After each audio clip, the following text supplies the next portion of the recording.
বাংলাদেশের ৫১তম মহান বিজয় দিবস উপলক্ষে গ্রেটার ম্যানচেস্টার আওয়ামী লীগের উদ্যোগে এক আলোচনা সভার আয়োজন করা হয়। বিস্তারিত জানাচ্ছেন আমাদের নর্থ ইংল্যান্ডের বিশেষ প্রতিনিধি সৈয়দ সাদেক আহমদ।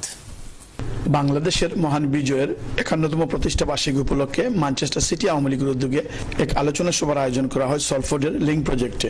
সংগঠনের সভাপতি ওয়েস কামালের সভাপতিত্বে ও সাধারণ সম্পাদক শেখ জাফর আহমদের পরিচালনায় বক্তব্য রাখেন গনি চৌধুরী, আব্দুল হান্নান, তুলসী ভৌমিক, সাব্বির চৌধুরী, ইব্রাহিম খলিল ও শামসু মিয়া সহ আরো অনেকে।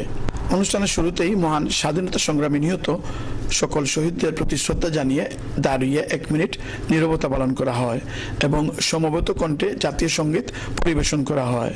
সবাই বক্তারা বলেন, আন্দোলনের নামে বিএনপি জামাত বাংলাদেশে যে নৈরাজ্য সৃষ্টি করছে তা বাংলার মানুষ কখনো মেনে নেবে না এবং অতীতের মতো ভবিষ্যতেও বাংলাদেশের উন্নয়নের অগ্রযাত্রাকে অব্যাহত রাখতে প্রধানমন্ত্রী শেখ হাসিনার নেতৃত্বে বাংলাদেশ আওয়ামী লীগকে আবারও ভোট দিয়ে ক্ষমতায় বসাবে।